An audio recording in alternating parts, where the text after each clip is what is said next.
in meditation, I was finding some different topics that I wanted to talk about that were just coming to me, and oh, okay, good, that'd be good to talk about. Like this vehicle, the system, seems to be able to put words in a particular way, and I'm really interested to see how they come out sometimes, because I don't really think about what I'm going to say. It's just more so listening to, oh, okay, this is what this frequency sort of represents. So for most of you that are following me, would listen to this, know that we do Tea with Mo lectures on non-duality. And it's really interesting to try to explain to people that what non-duality is in a really short, succinct way. And you could probably just say, look, everything is one. And that would give us a pretty close direction to look at. However, well, what does that actually mean? And so I think it's helpful to then have a larger explanation of it, but not too large as well. So I was listening to Ram Dass, and he said, and this is really beautiful the way that he puts it, the universe is the manifestation of the one. So we could say that everything is one, and then we could say the universe is a manifestation of the one. And then we could go a little bit further and then say that all of us are a part of the one, and all of us are part of the one's experience as well.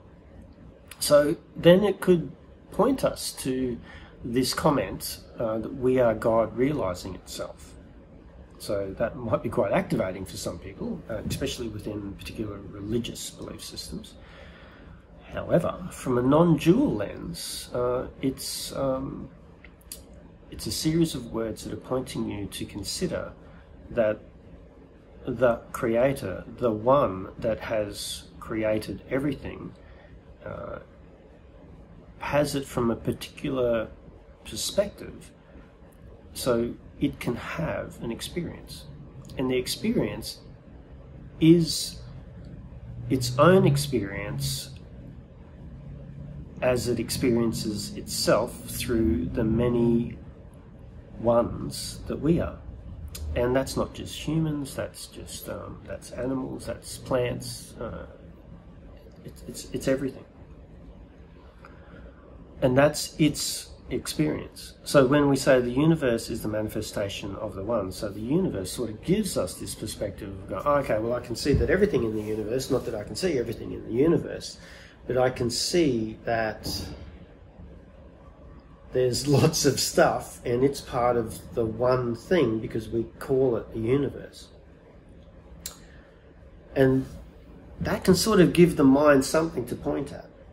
And yet it's not everything that you could be expressing within that. You could also then start to consider that, well, if we've got this concept of space as the universe, then we probably also need to consider the concept of time.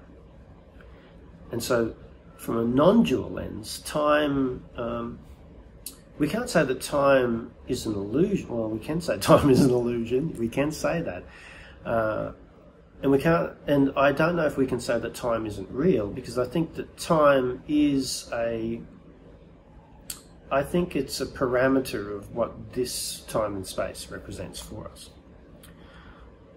When we start to look at time from maybe a I won't say psychological, but probably more so from a human lens, time seems to be linear. We're very much taught through the human education experience and some of the understandings that we have today around time, that time is linear, where it's past, present and future. So it's moving in a particular direction, and it doesn't go it doesn't go the other way.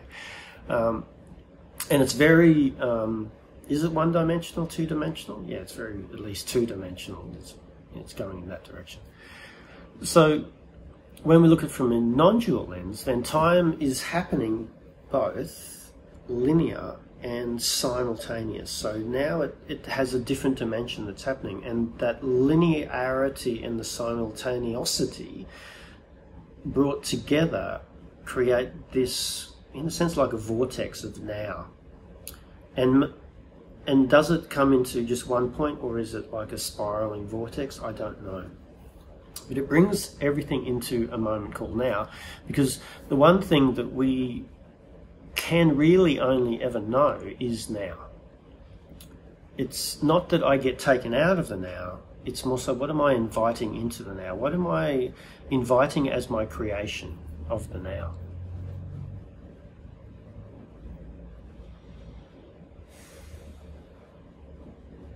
And the now is really, really powerful. Eckhart Tolle wrote a book, The Power of Now. Mindfulness, it's this being in the present moment. It opens up so many things. So now is the point of creation, and because the only time that actually exists within space is now. And that now transcends into and expands into the universe, and the universe is the manifestation of the One. So all of this experience that is happening for the One is all happening now. And that is the point of creation and the point of power, because there is no any other point. So this is sort of like, here's a way to look at non-duality from a space perspective, and then also here's a way of looking at non-duality from a time perspective as now. So it's the universe all held in one moment of time called now. And that's what makes the experience of the One. A possible explanation of non-duality. So, for those of you who've stayed at the end of this, thank you so much. I really, really appreciate you and investing your time into listening to this vehicle as it expresses information around a particular topic. Thank you, everybody. I look forward to sitting with you again.